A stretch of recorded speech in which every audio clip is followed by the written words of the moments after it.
facilitate this podcast tonight with Tucker Carlson and Dane Wigington, I said, Paul, you realize that you put this out tonight and put it out to everybody, you're going to probably have low attendance because of the speaker. So maybe that's the case why it's so low tonight. So with that, I saw this podcast. I subscribe to Tucker Carlson Network. It's $72 a year. You get emails, and he tells you who he's interviewing, when he's interviewing, and you can go in and watch stuff that's proprietary. A lot of his stuff that he puts out there, including this one, is not proprietary. Anybody can listen to it at any time. You just got to go to TCN, Tucker Carlson Network, and click on it and scroll through it, and you'll find it. So you can find this one anytime if you want to re-watch it or play it for somebody else. It's readily available. Chemtrails are really, and chemtrails, as you'll find from the podcast, is a conspiracy theory word. And if you go back and find out when the word conspiracy theory came from, it came from the CIA when the Warren Commission report came out and people started saying, well, that's not right, and this is what happened to Kennedy, and so on and so forth. And then they poo-pooed that by saying that's a conspiracy theory. And that is stuck with anything now that is on the fringe. And my attitude is that if somebody says something is a conspiracy theory, there's probably some element of truth to it, and I firmly believe that. And that's not the case for everyone, but I think we're finding more and more that is coming out, and especially lately with all these different independent podcasters that are finding stuff. It's amazing what you can find and find out that we're finally getting to the truth on a lot of this stuff, although nothing's, in my opinion, getting done with it right now with this administration. Hopefully that will change, but we'll see. So the person that Tucker is interviewing is a guy by the name of Dane Wigington. And you'll find out a little bit about Dane here, but he lives in Northern California. He built a place out in the sticks near Shasta. And he put in, this is 30 years ago, he put in live off the grid type of thing, including solar panels when they first came out. And he couldn't figure out why his solar panels were only putting out half output. Did some studying, found out that, well, we're not getting all the sunlight we're supposed to be getting through. Did some research, and so he stayed on it, and that's been his passion all his life. He doesn't want to see our environment not being able to be passed on to our grandkids. And so this is a phenomenally interesting interview, and I'd heard him speak twice before on another person by the name of Greg Hunter, USA Watchdog Today. Greg has had him on 2 or 3 times in the past, and that's how I became acquainted with him. And Tucker did a podcast probably about 2 weeks before this with another guy on chemtrails and or geoengineering, as his official title of it is. And I listened to that one too, and that one wasn't nearly as interesting or as informative as the Dane Wigington one. So this other individual that Tucker interviewed before mentioned Dane's name several times, so I'm guessing Tucker went out and reached out to him and decided to have him come on for a podcast. So this is an hour long. I think we need to listen to all of it. There might be an ad in here. I tried to get it set up so it doesn't have the ad, but I'm going to guarantee you there might be a couple ads in here. But at the end, we'll just kind of have a discussion, answer some questions if I can. I'm not going to guarantee you that I'm going to have the answers because I'm certainly no expert on this. So anyway, with that, we'll go ahead and get started. So just bear with me a minute. Or what are those lines in the sky that you see trailing jets? What is that? Some people call them chemtrails, claim that somehow the U.S. government is spraying poison on the population. Those people are clearly crazy. Wikipedia calls them crazy. Every news outlet calls them crazy. But the trails are still there. And it's clearly not water vapor because that doesn't make sense at all. So what are they? We've spent the last 6 months trying to find someone credible who could explain that to us. A serious, sane person with an engineering background who could tell us, what are we looking at? Because we're looking at something. And I don't care what names you call me. I still want to know what it is. And we think we have found that person. Dane Wigington of Northern California has been on this subject for almost 30 years and has compiled what we believe, after looking at it pretty carefully, is the most comprehensive account of what we're seeing. And it's very bad. Dane, thanks a lot for joining us. I never knew what to think of this topic, chemtrails or contrails, or the stripes in the sky that linger after airplanes pass. I don't remember them as a child. They're very common now. I've heard people say there's something nefarious going on. So I go to Wikipedia to see what they say, and I want to read you the Wikipedia entry, the first part of it, on this question, okay? You may have seen this, and I'm quoting from Wikipedia as of this morning. The chemtrail conspiracy theory is the erroneous belief that long-lasting condensation trails left in the sky by high-flying aircraft are actually, quote, chemtrails, consisting of chemical or biological agents sprayed for nefarious purposes undisclosed to the general public, period. Believers in this conspiracy theory say that while normal contrails dissipate relatively quickly, contrails that linger must contain additional substances. Those who subscribe to the theory speculate that the purpose of the chemical release may be solar radiation management, weather modification, psychological manipulation, human population control, biological or chemical warfare, or testing of a biological or chemical agent on the population, and that the trails are causing respiratory illnesses and other health problems. So I read that, and the purpose, of course, of that paragraph is not to illuminate what this might be, but to attack anyone who speculates about what it might be. It's a form itself of psychological warfare, of propaganda. And when I read that, I said to myself, there's clearly something going on, because the people who control Wikipedia, which would be the intel agencies, as we know, don't want anyone to talk about this. So with that lengthy preface explaining why this conversation is taking place, I will turn it over to you to explain what are these lines in the sky that we have all seen. There's sprayed particulate dispersion. There is no theory in this equation. Bottom line is, when we have up-close film footage of these aircraft at altitude, KC-10s, KC-135s, C-17 Globemasters, with nozzles visible turning dispersions on and off. This is not, quote, condensation. Geoengineeringwatch.org is the only entity that has taken a NOAA flying lab, National Oceanic and Atmospheric Administration flying lab, top scientists in it, to sample what these heavy aircraft are emitting at altitude. That sample was processed at Rensselaer Polytechnic in New York, one of the world's most renowned testing institutions. We found exactly what we knew we would find, starting with aluminum nanoparticles. Bioavailable freeform aluminum is toxic to all life, period. That element is named in numerous climate engineering patents as part of a geoengineering dispersion element.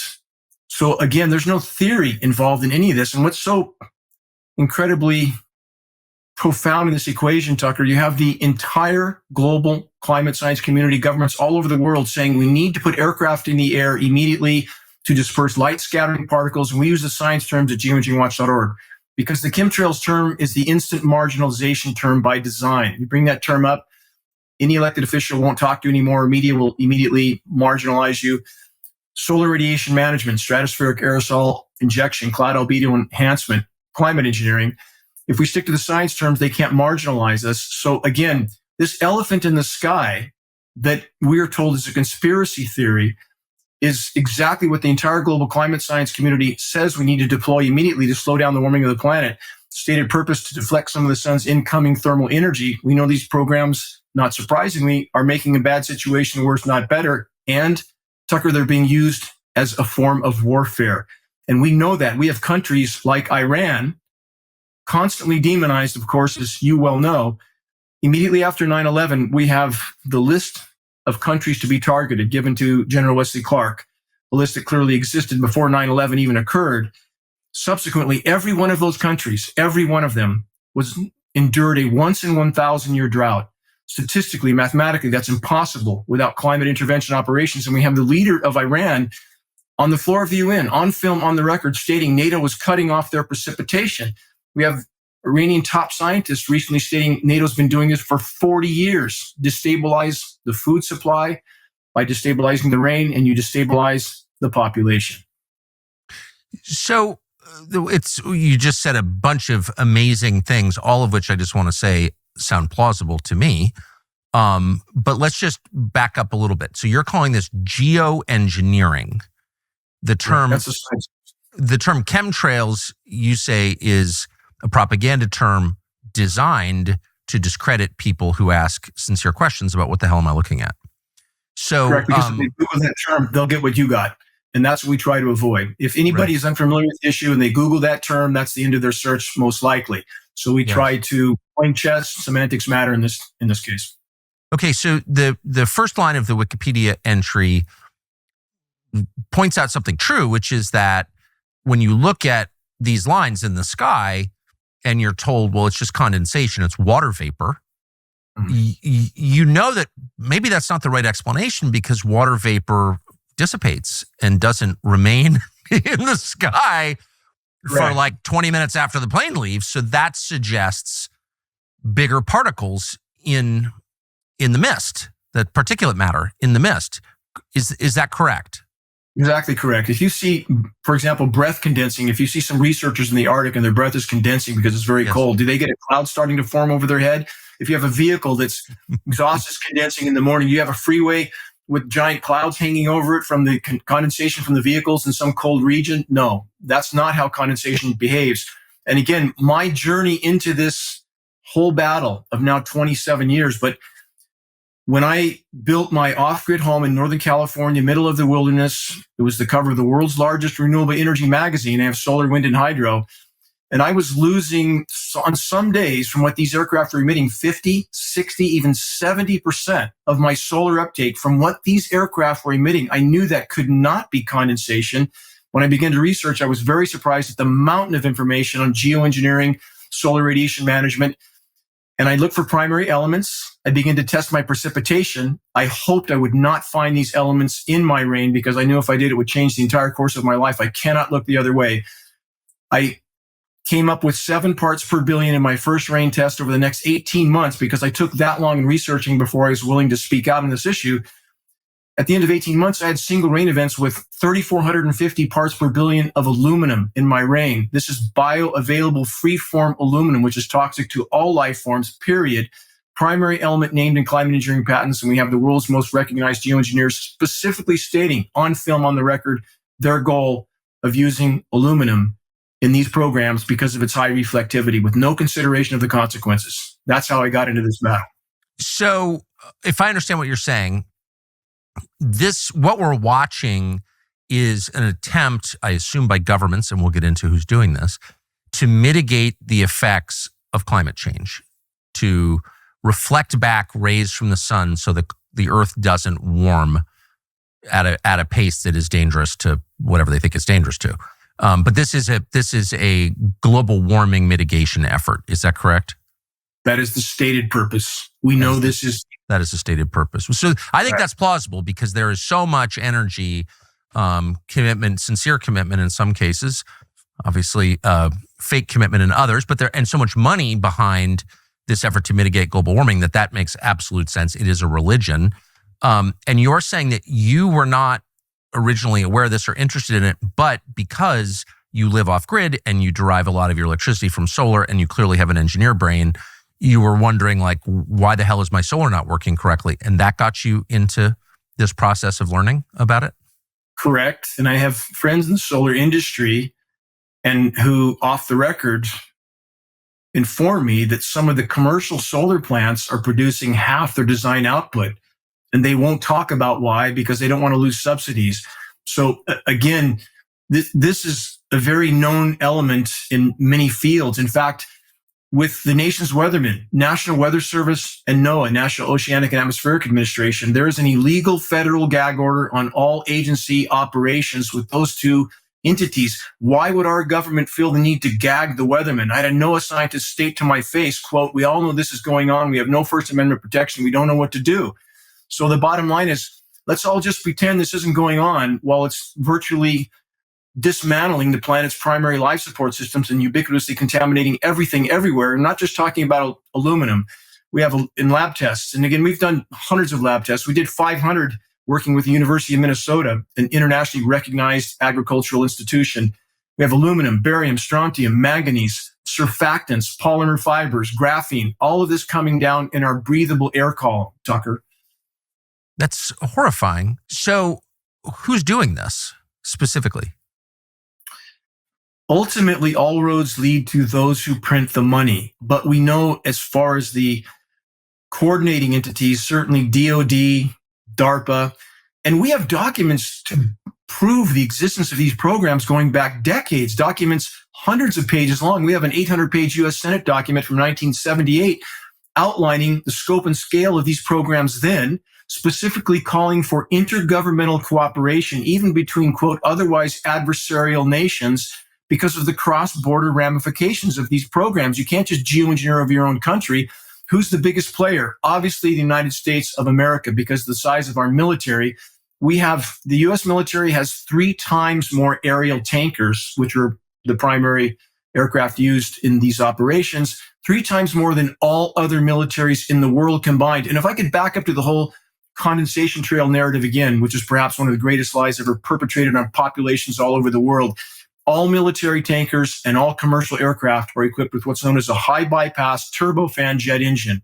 That's a jet-powered fan. 90% of the air that moves through that engine is not combusted. So by design, that engine is nearly incapable of producing any condensation trail except under rare and extreme circumstances, which are diminishing by the day because of the warming that's occurring in the troposphere. So much warming. We've had 2 former military pilots that fly private aircraft. Important people have contacted us at geoengineeringwatch.org.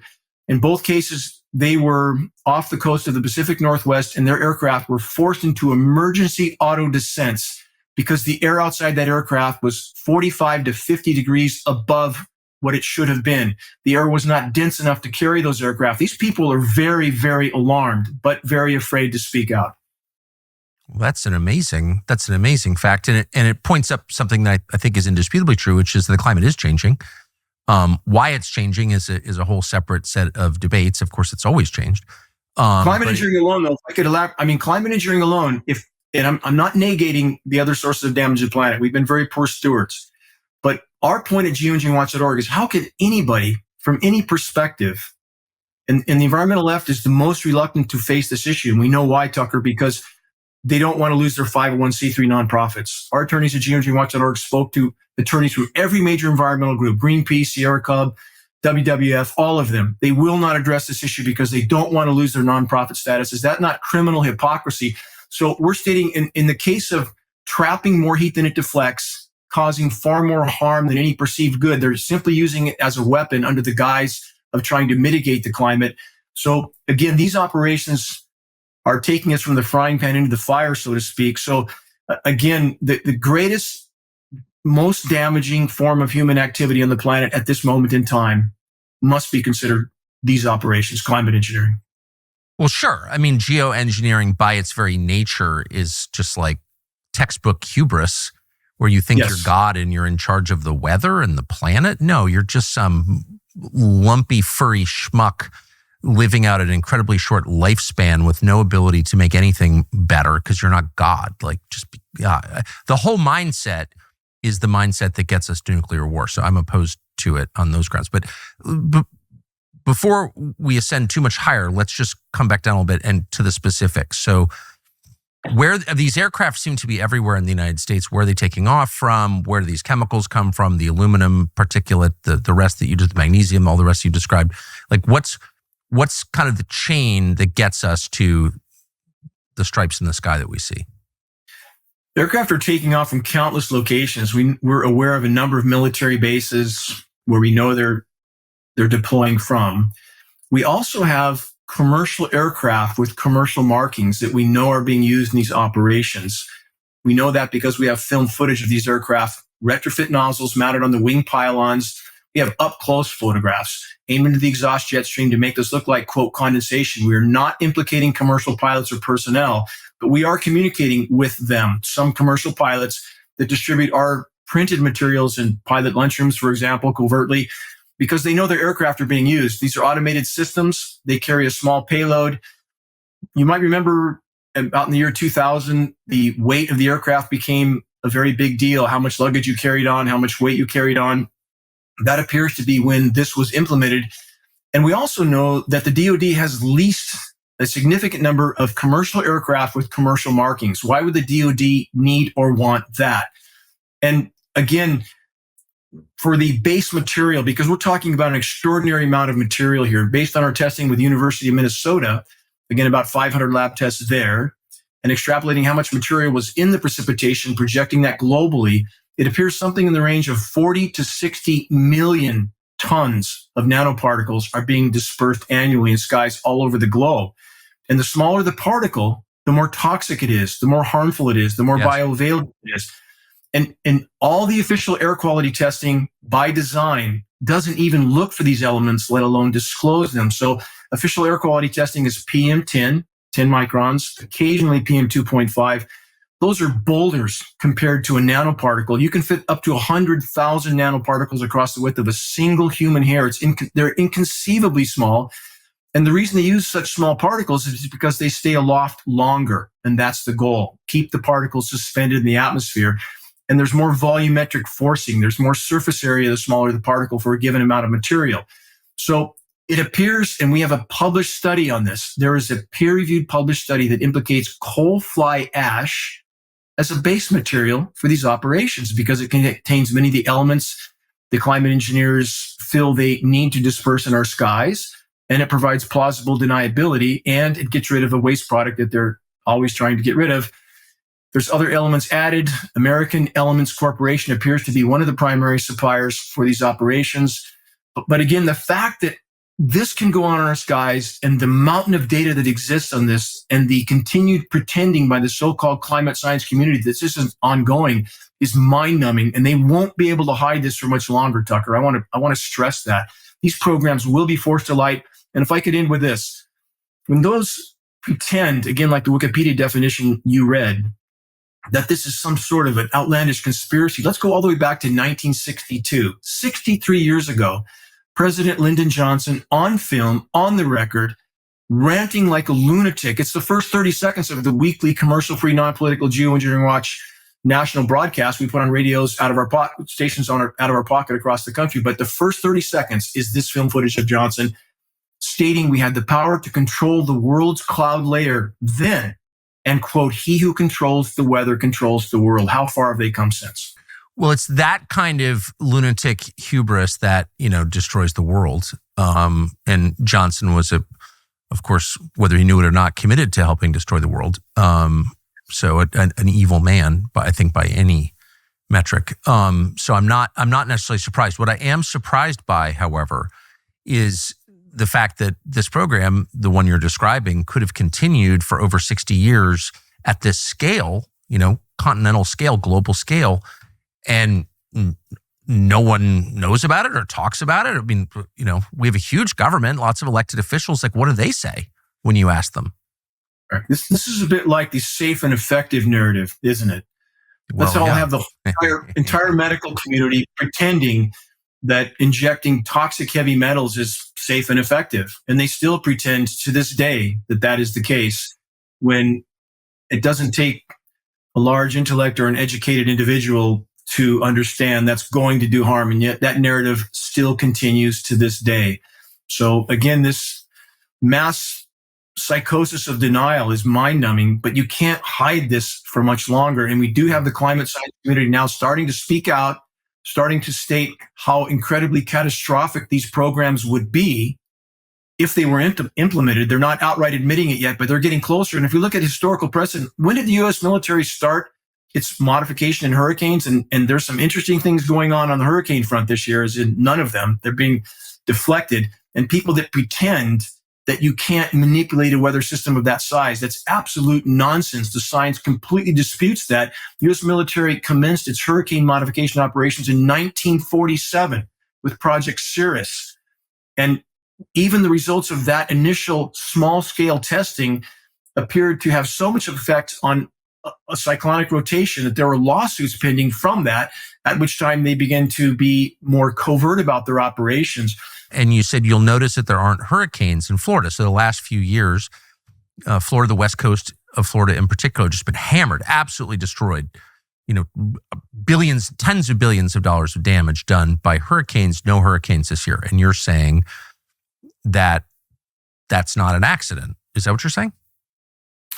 I'm saying that we know the technology exists to steer storms of that size.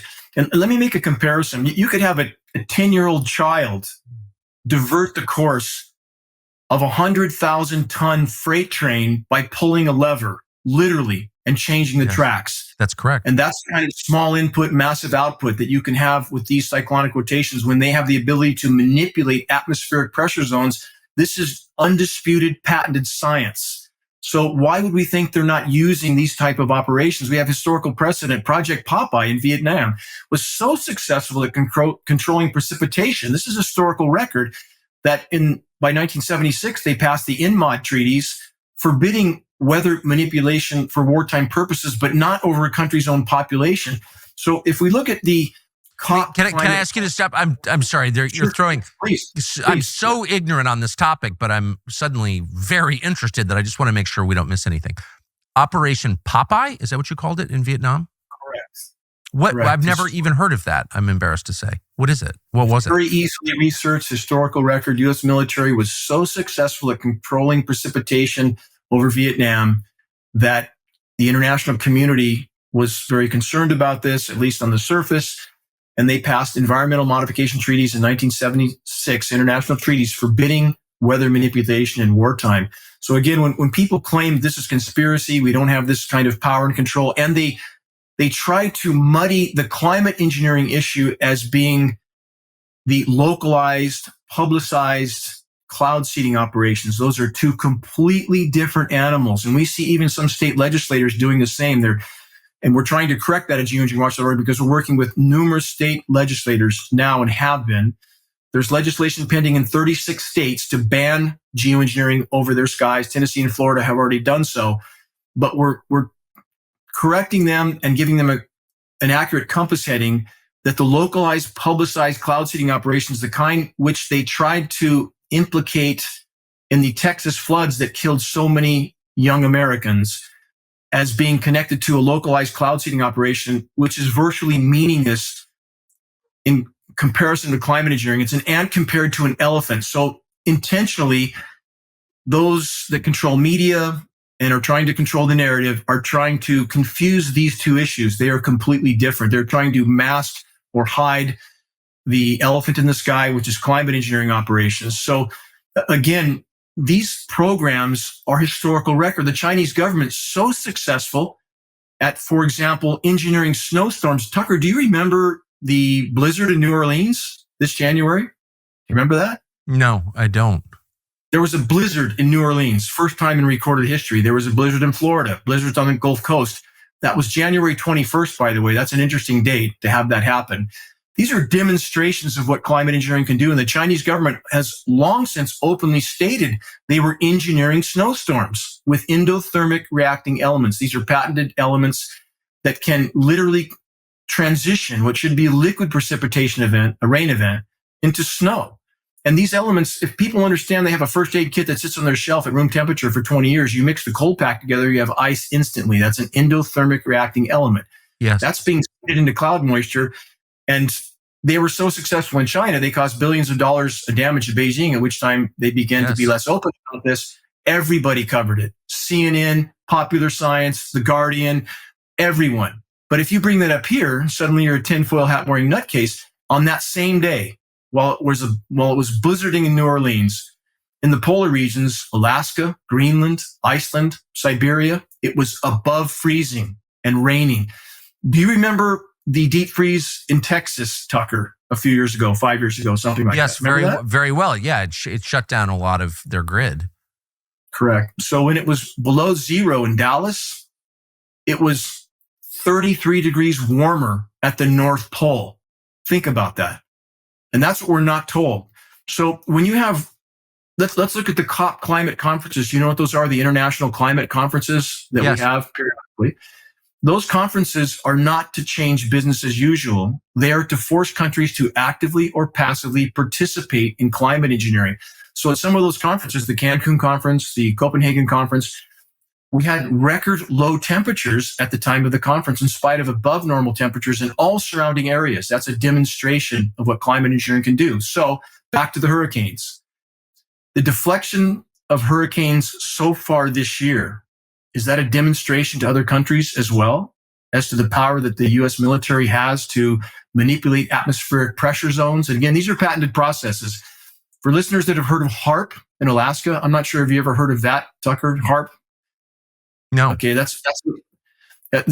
images of that exist. There's no dispute as to its function or what the patents outline that it can do. Even Discovery Channel did a long episode, which they've seemed to be taken off the air now, called Controlling the Weather. But that's a weapon of mass destruction. They play it off as a benign research facility. That's an ionosphere heater. It transmits 3.6 million watts of power to the electrically charged ionosphere, causing an electrical chain reaction. They're literally using the atmosphere as a physics lab, which we know they do, right, Tucker? You know of Project Starfish Prime and Project Fishbowl, if you've heard of those. Those are the U.S. military's experiments with detonating hydrogen bombs in the magnetosphere, which they thought could collapse the whole atmosphere. Did that stop them? No, it didn't. So installations like HARP are used to control atmospheric pressure zones back to the hurricanes. If you can manipulate atmospheric pressure zones with these directional ionosphere heaters, you can literally manipulate their path.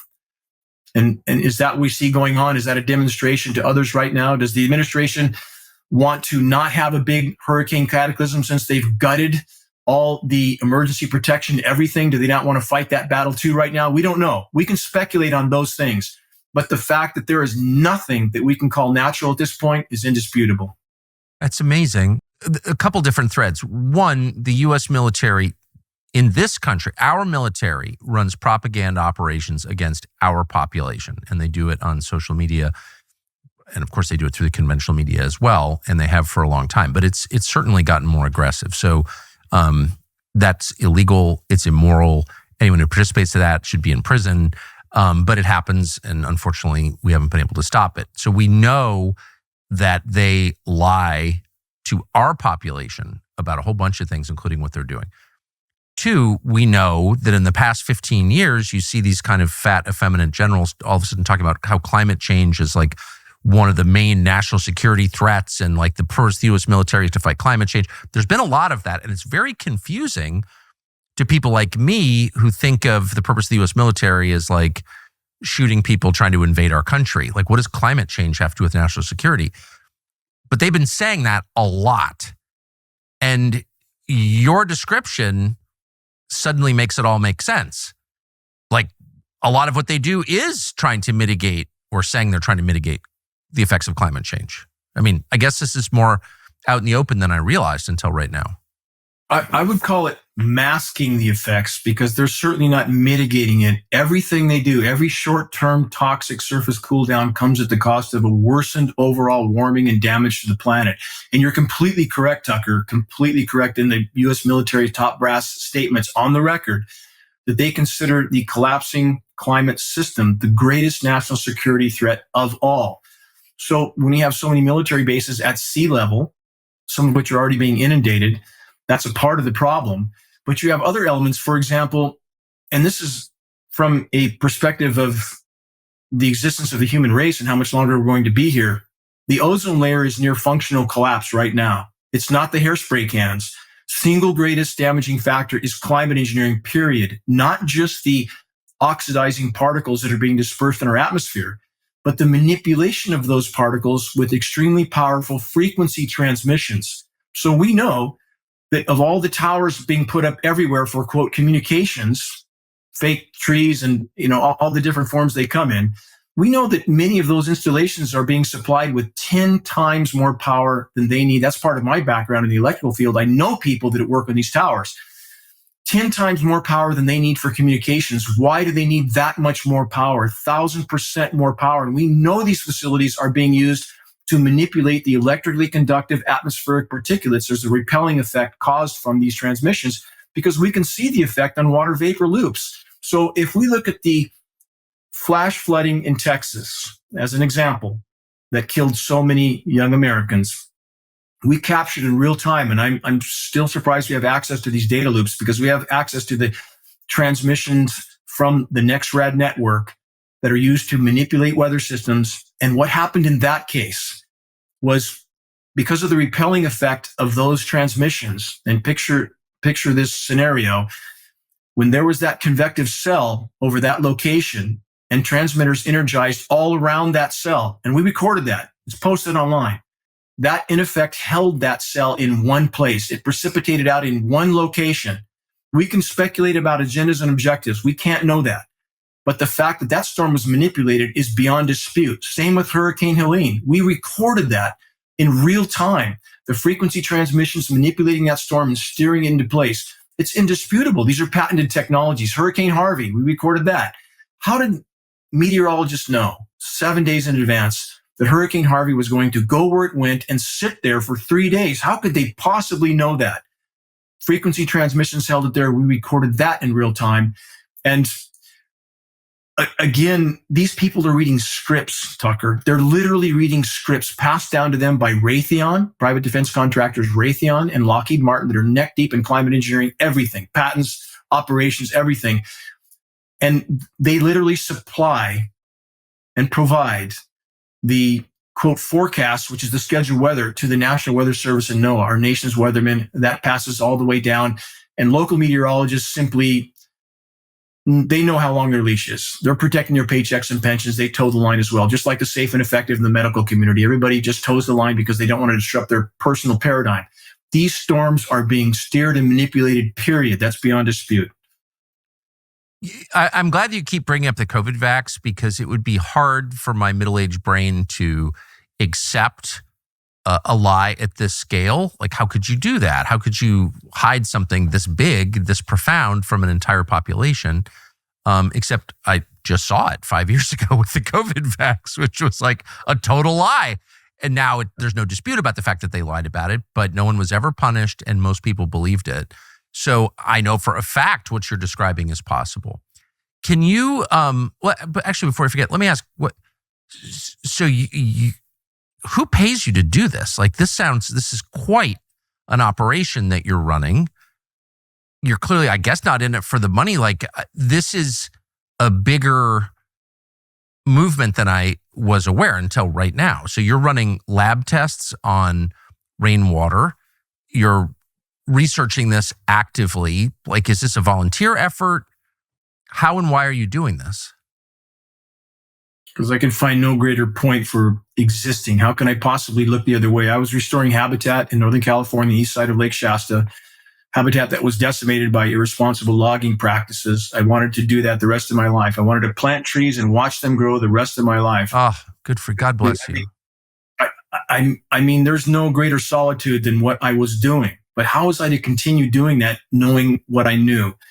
When the solar output reduction happened that I mentioned earlier, and I began to test rain, knowing the implications of toxic rain that contained aluminum. By the way, aluminum in regard to not just killing soil microbiome, but tree root systems. This is peer-reviewed study. Sense that bioavailable aluminum, they shut down nutrient uptake. So the trees die a slow, protracted death, and all official agencies blame beetles. The trees are dying because of the beetles. That's all we hear. And the bottom line is, beetles are a symptom of a sick, dead, dying tree. My father was an arborist. I know trees. I love trees. When I was in kindergarten, they had to come out after recess and drag me out of the tree because I didn't want to come down. Yeah, and I feel the same way. I mean, with no trees, no people. That's simple, Amen. Right?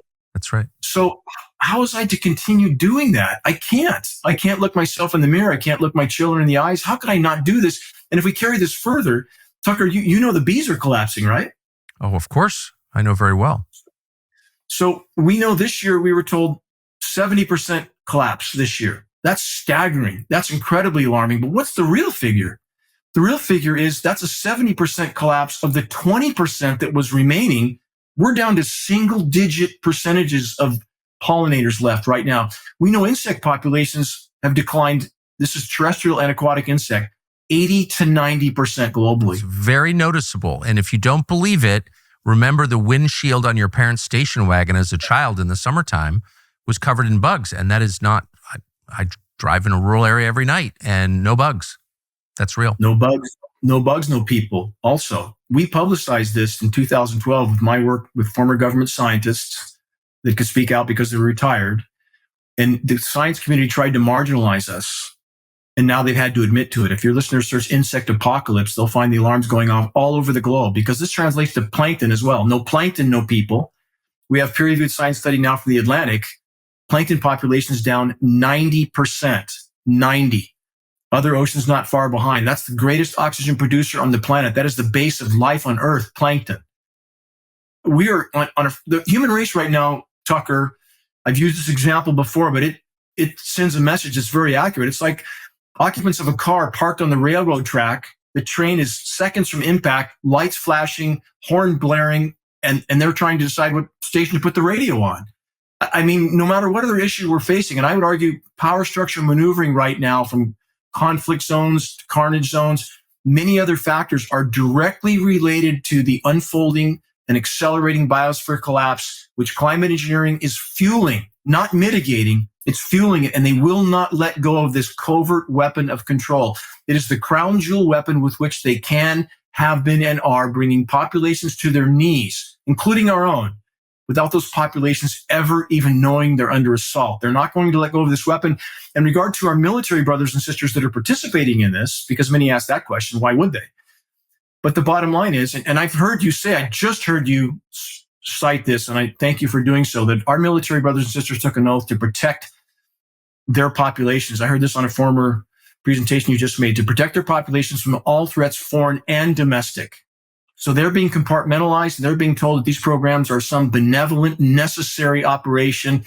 Just like the pilots in Vietnam, I'm sure were told when they were spraying Agent Orange on everybody. They're not told this is going to kill your comrade on the ground. Of course they're not told that. So here we are. And I think in a lot of cases, people don't know. They don't think it through. I mean, again, they're so high on this false feeling of omnipotence, like we're in charge, we have the technology, we can make things better. I mean, people delude themselves. I think I know good people delude themselves into committing evil because, they think they have this power that they actually don't have. So, okay, the bees start disappearing, the bats, as you know, of course, insects, plankton. These are all phenomena that most people are not going to notice because they live in cities. They're not in touch with bees, okay, or insects. But the trees dying is very obvious. I mean, these are, plants that live for 100 years and all of a sudden they're dying. The fir trees are dying. Give us a sense of American forestry right now. Like, how are the trees in this country? I think the more important statistic might be globally at this point, because we have that statistic. Tree cover has declined since pre-civilization baselines, 66%. 66% gone. The remaining 1/3 is dead and dying. Trees, we've changed atmospheric chemistry so much. Forests do not smell like forests anymore. Anybody who knows trees and knows what forests once smelled like, yes, knows that scent is gone. Why is it gone? Because of the now intense UV radiation that's bombarding the planet. And we're getting, by the way, UVC in the surface. I mentioned the ozone layer collapse. Climate engineering, single greatest factor. And the climate science community acknowledges this, by the way, Tucker. They acknowledge openly, if we geoengineer, if we haven't been for 80 years already, by the way, these programs were immediately deployed after World War II. That's how long they've been ongoing. But the science community openly admits that if we were to geoengineer, it would destroy the ozone layer.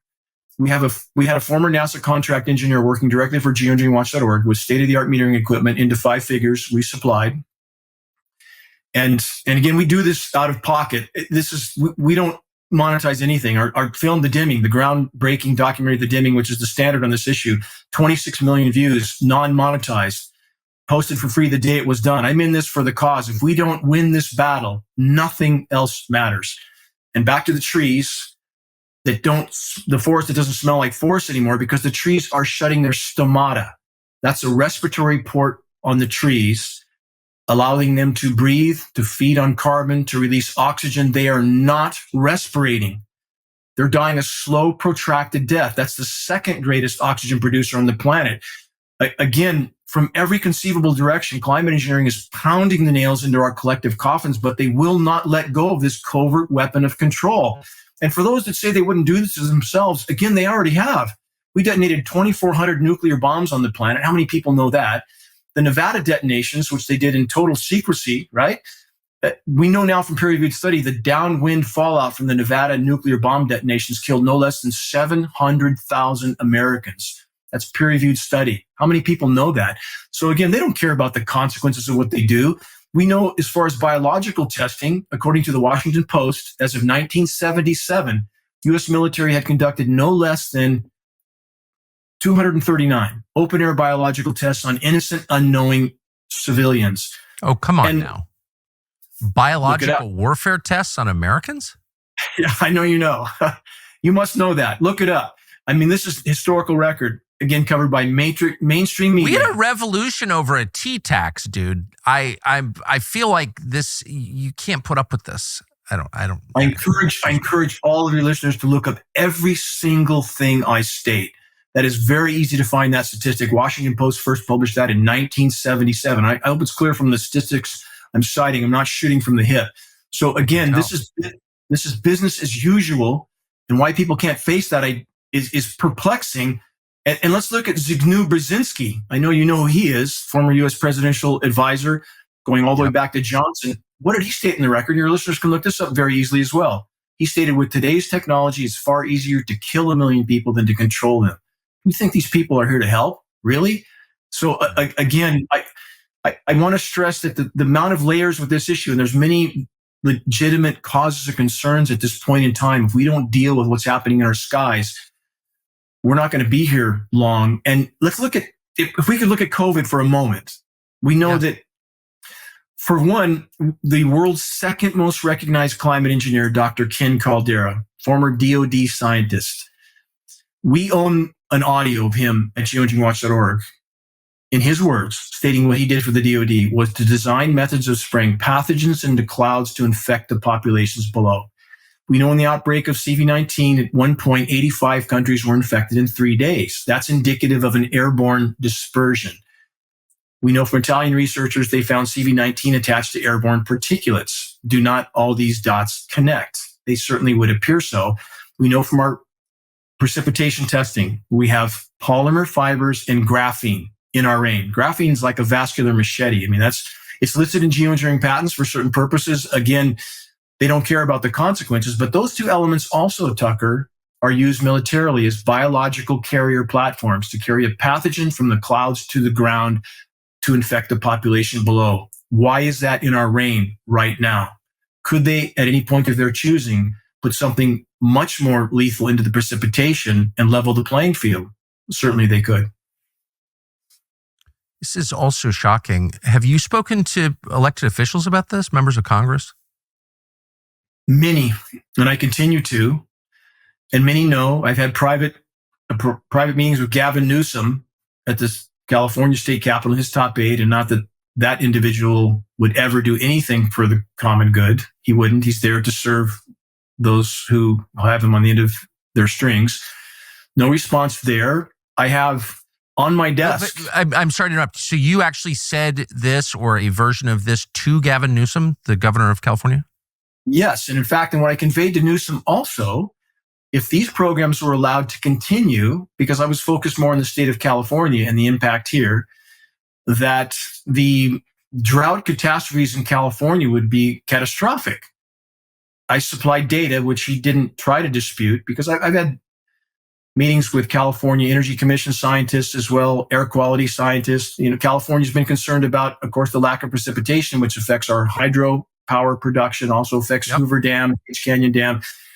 But if your listeners looked at presentations I gave well over a decade ago, engineered drought catastrophe, target California, everything I said in those presentations back then is more relevant now than ever. Presented that data to Newsom, and the drought has continued, which they're not even disclosing now. Even in Northern California right now, they show zero drought. That's a blatant, glaring statistical falsification. It has never been drier here in regard to soil moisture and fire fuel moisture. They're lying about everything. They're lying about the UV readings on the surface. Blatant, glaring lies. We know about every single aspect of this equation. They're disclosing and metering only down to 300 nanometers in regard to the UV spectrum. That's half of the UVB spectrum. No UVC is even metered for, let alone disclosed. Same as the air quality particulates. PM10 is looked for, nothing below that. I've had California state air quality officials in a closed door meeting, 5 of them, tell me to my face, the system is rigged. We're testing for combustion particulates only. The rest goes out the window. Whole system by design to not show the immensity of damage being done. So back to Newsom and those officials, no response. Yes, they know. The Palisades fire, I'm sure that's fresh in your mind, right? Very. The ability for the climate engineers to shut off precipitation is far greater even than their ability to augment it. They can shut down rain as long as they want, as we know from the Middle Eastern countries, as I just stated on Iran. So in the case of the Palisades, no rain for 8 months. It's not an accident. These particulates are incendiaries. Aluminum nanoparticles are such an effective incendiary. They're used in military demolitions, thermite. That incendiary dust coats the forest floor, coats foliage.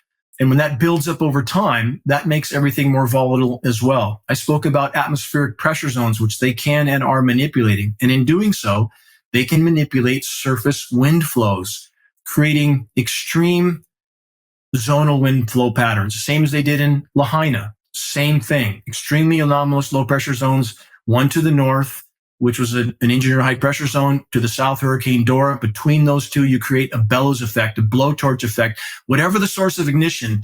And many online speculate about that in very fringe ideas of what might cause the ignition. Again, that's irrelevant. What's setting the template for these fires to burn with such ferocity? And that is definitely climate engineering. And I'll leave it with this. We found a 140-page U.S. military document, which we posted, titled Wildfires as a Military Weapon. Within that document, 17 sites were named in the U.S. as study zones. LA was one. And in that described exactly the type of pre-preparation that we see happening in all these locations. Lahaina was declared a flash drought zone a week prior to that incineration. So we can speculate on the agendas and objectives being carried out. The fact that climate engineering is inseparable from these equations is absolutely indisputable. That document, by the way, also posted at geoengineeringwatch.org with the important sections highlighted. Shocking data. Has there been any attempt to push back legislatively? Like, has the Congress ever taken this up? Yes. Again, we have 36 states with legislation in some process. 2 states have already passed it. I'm communicating with an aide to DeSantis. I've had an hour conference call with Latipo there on the issue. We have some very rational people involved. Man. He is. Yep. He very much is. His whole team was on the call. We've had Marjorie Taylor Greene just address this. That was publicized well.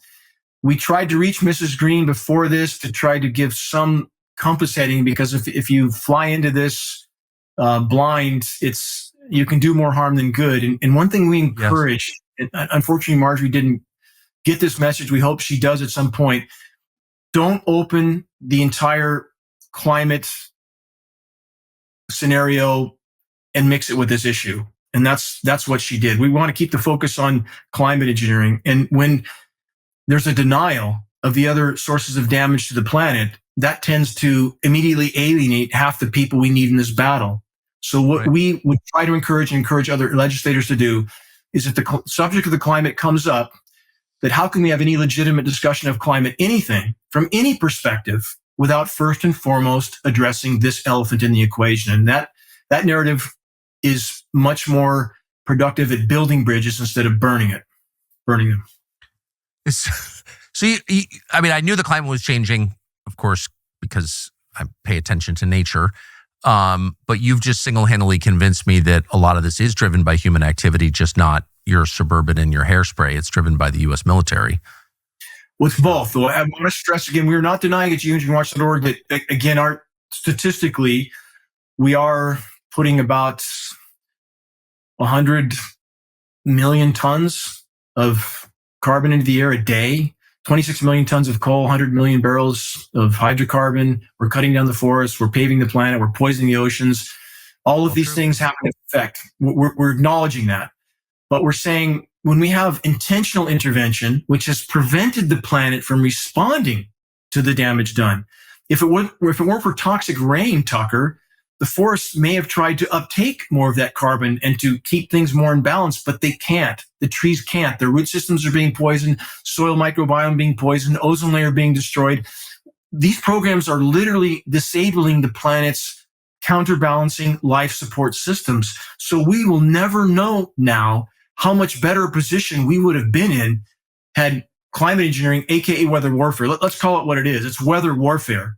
Had these programs never been deployed, we will now never know how much better a position we might have been in. But those in power, again, do not care about the consequences of their actions, even to themselves. And we know that from psychoanalysis. I've looked at this from a psychoanalysis standpoint, and it specifically cites the kind of personality disorders that exist with those in power have a common thread. And that common thread is this: a near total lack of comprehension as to the consequences of their actions, even to themselves. That's a power addict. And I know you correct. More than anybody in the world. Does an addict care? We're dealing with a headless, heartless, soulless cancer at this point. And does an addict care the next fix may kill them?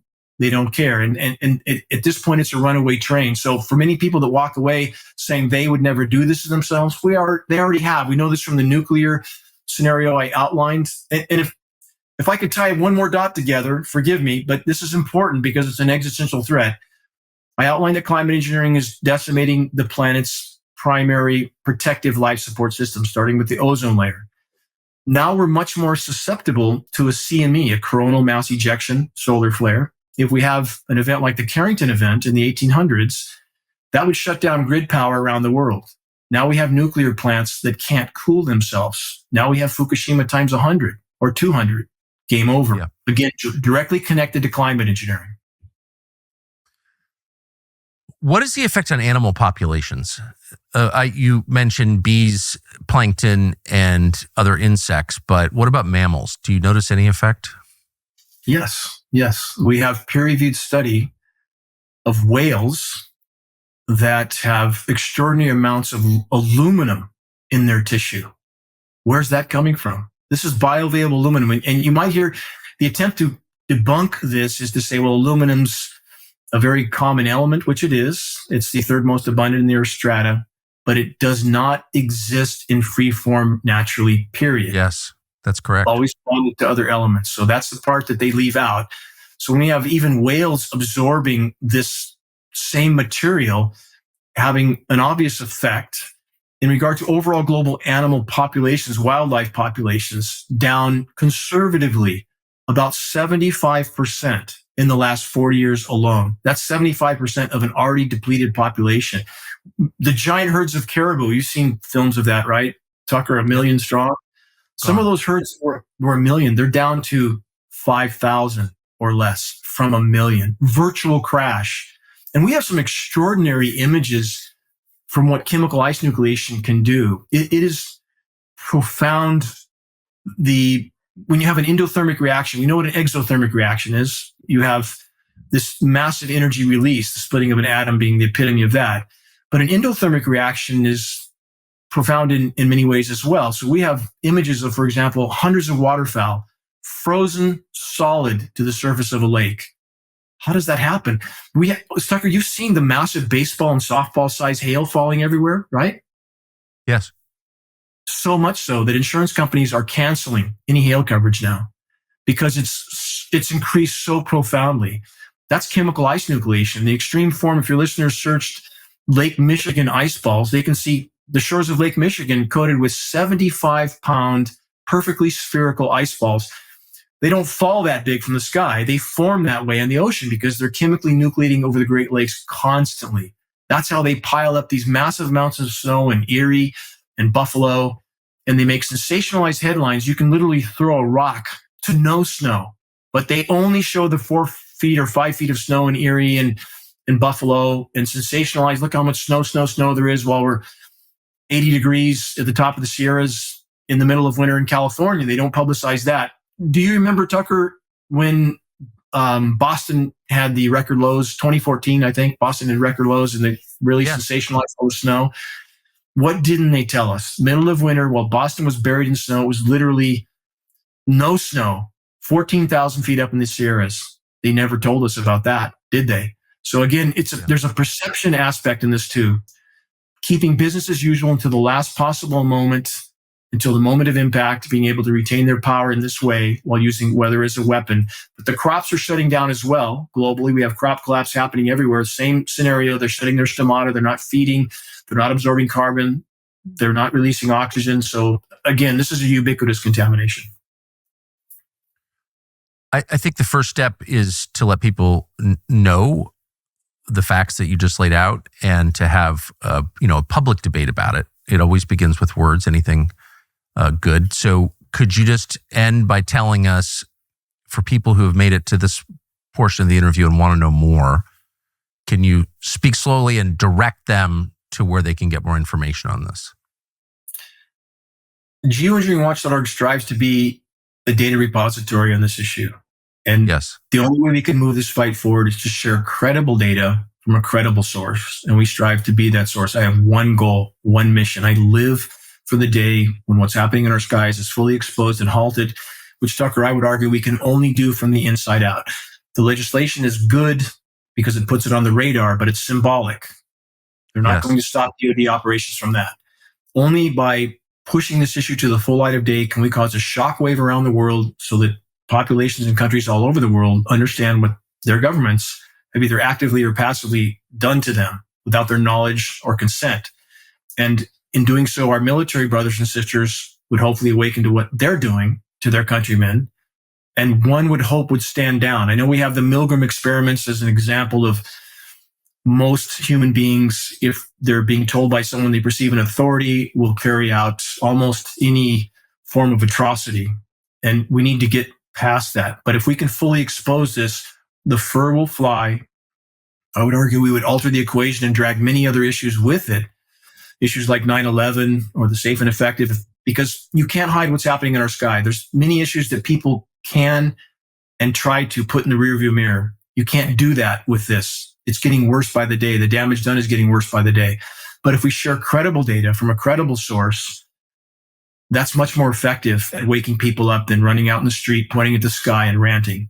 If they can look at satellite images, which we capture, the moment we see them on the NASA satellite feed, we capture them because they try to scrub them off. We have satellite images that are beyond shocking, that you don't need to know anything about meteorology to know something very radical and very wrong is going on. And we put that on our printed materials, which we distribute to all legislators, and we supply them for activists and populations. There's about 500,000 of our 20-page booklets in circulation right now.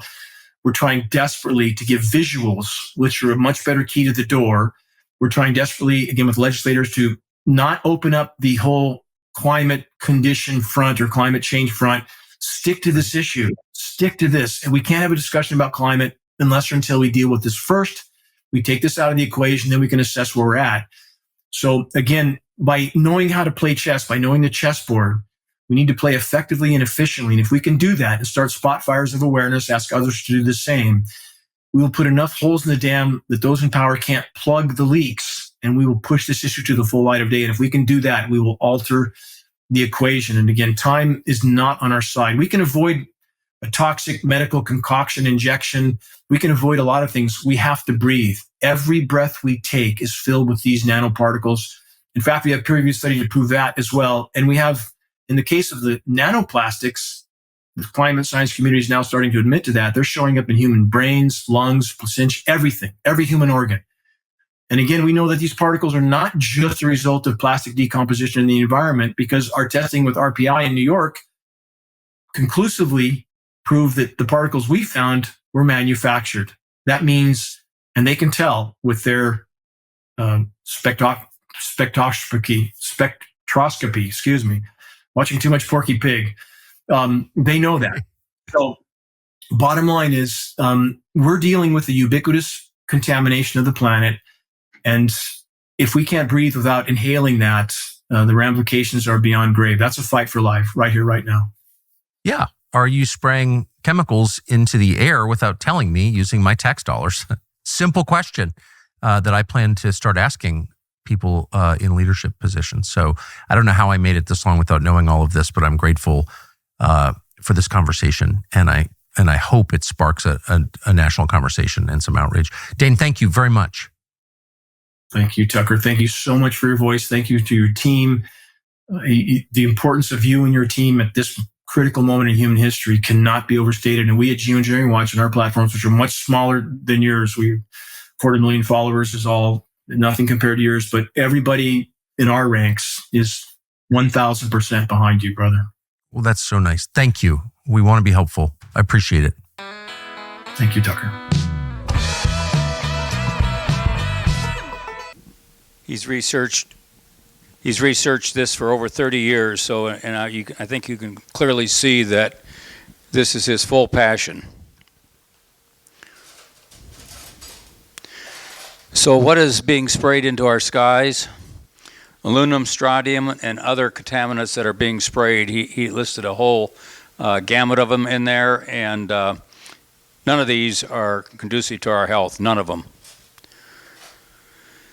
It's toxic to life, including ours, as well as plant life. And he indicated that 66% of the trees in the world are gone. Not all of it's from this, obviously, but what few are left. And that's what caused him to get involved in it out there. His trees that he were planting were not living and were dying. And I read someplace recently, too, and I can't remember where it was, but there's a lot of seed companies that are well aware of all this aluminum being out there. And they've gone to the point of where they've started making hybrid seeds that will actually grow in the soil better because of the amount of aluminum in the soil. And again, I wish I could remember where I read that, but I read that here probably within the last 6 months. He also said weather can be manipulated, including hurricanes. He alluded to 2 hurricanes, Harvey, and he talked in there about how they forecast that it was going to stay in one spot for 3 days. If you recall, that's where it stayed over Houston for 3 days and just inundated Houston when Harvey was there. And if you remember Helene, it came in as far as up to North Carolina before it really unleashed that rain.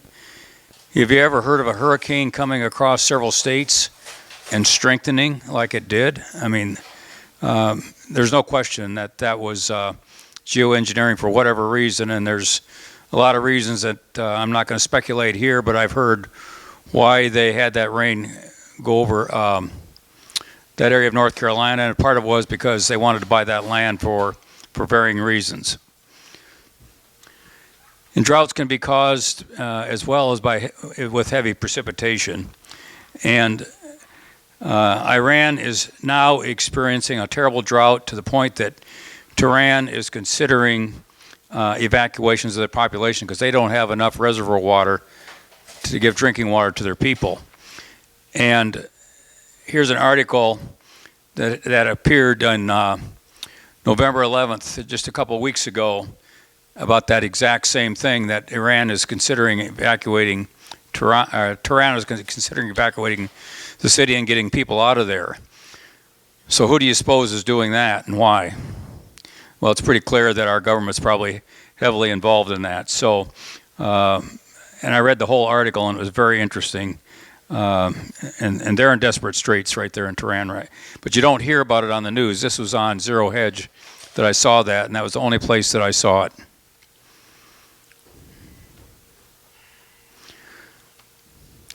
Okay, so he mentioned 36 states are working on some form of legislation to prevent geoengineering. Tennessee was the first state that did it a couple years ago, and now Florida has done it. They have laws already. The issue is, like he indicated, and he really didn't expound upon, but how do you stop it? What power do the states have to stop it? Iowa introduced a bill last session. Last session, Paul and I and Bruce and Mike Lacoste from Waverly all drove down that day. They had a hearing on it. We attended the hearing. You really need to bring a guy like this to the hearing to get it across to the legislators, because the people that testified in the hearing really didn't have any hard, concrete evidence. It was just all what they saw. Their kids were getting sick. Well, that doesn't really set with a legislator without some hard facts. And Clear Skies Iowa is a website in Iowa that is promoting trying to get legislation passed. Jeff Shipley is leading the cause in the Iowa House. He's done a very good job with it. At least they got some hearings last year. I don't know where it's going to go this year, but I'm sure it's going to be reintroduced and readdressed. So one of the things you can do is maybe contact your local legislator about it. Tell him to go on Tucker Carlson's network, because this will be posted on there, or have him watch what Paul posts, and you can learn more about it, because the whole video will be on there. Subscribe to Clear Skies Iowa. Again, just Google Clear Skies Iowa. That website will come up. I get emails on updates of what they're doing periodically, more during the legislative session than I do now, but I got one here a couple of weeks ago actually pointing out this podcast by Tucker. And the other thing is, and if you don't believe me, that you're going to get hammered by a politician about using chemtrails, just talk to Bob here. He got hammered about a year ago this time. There was a state senator here. And Bob, you asked the question, if I'm correct, that what do you think about and what are you doing about chemtrails? And the response was, don't bother me with that conspiracy theory. We have more things, important things to talk about. And that was the end of the discussion, right? Yep. So again, you have to use technical terms like geoengineering. Get your fax information, give them this information, print out the website, give them Paul's link to it, and as Dane indicated, this is pretty serious. So go to Des Moines to lobby. Your children's future depends on us. Gates and Soros are working to kill us, among others, including the powers to be. Like he said, the people that have the money are the ones that are behind all this. And this video can be found at tuckercarlson.com. Plus, Paul is going to post it when he gets done here. So with that, I would simply tell you, any discussion anybody wants to have on it, comments, thoughts? One thing that you'll notice is that it's not an everyday occurrence. It'll be periodic that you'll see these streaks in the sky that are going in places that you know that it's not an airplane taking passengers. They'll crisscross each other and at many passes, and it'll linger for almost a day. And it won't happen again for a few days, and then there you see it again. So it's not something that nature is doing to us. That's for certain. And it's very obvious when you look at it that it's not natural. And when you look at contrails from jets that are flying high, they'll have a short streak. It doesn't last for a long period, and the trail is not that long. So the comeback that, well, it's the planes and they're flying in these atmospheric conditions, and the fuel that they're using is helping to create that situation. Well, that's not the case. The case is it's a spray, and the spray can be in a couple of different forms. One that can be injected through the engine, and the other one is nozzles. And when Clear Skies was here, they showed us pictures of planes that had tanks in the fuselage that holds the chemicals. I don't know how they got those pictures, but it's pretty evident that it wasn't just for being able to fly around the world or something of that nature. Gary, I want to ask a question. Mike LaCosta was here, and he sent a sample of his garden to Minnesota. Yeah, the same lab that Dane Wigington talked about. Right. You know the results of that? Yeah, I came back with all those materials in it. I don't remember the parts per billion, but he indicated that the lab said that none of that stuff normally occurs in the soil.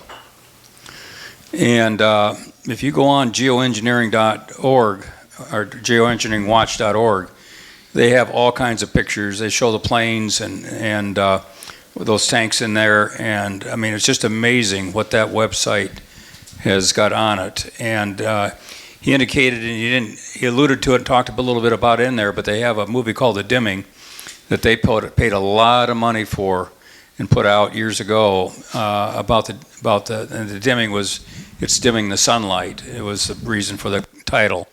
So they've done an enormous amount of work. So,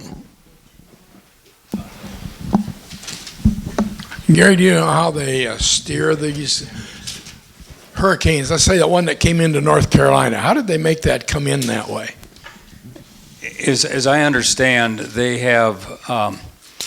He alluded to HARP, and that's a site in Alaska that they have a big, and I don't know exactly what it is, but they can heat a certain portion of the atmosphere and direct that heat up into that point so they can steer it.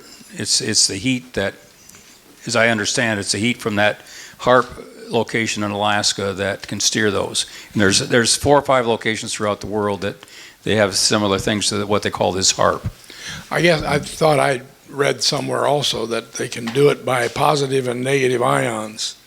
And depending on what they might spray, they can draw or repel because of the ions that they would, the positive or negative ions that they have. But I don't know that. Yeah, and I don't either. I'm not 100% sure, but I do know they can steer them. So, anybody else got questions, comments?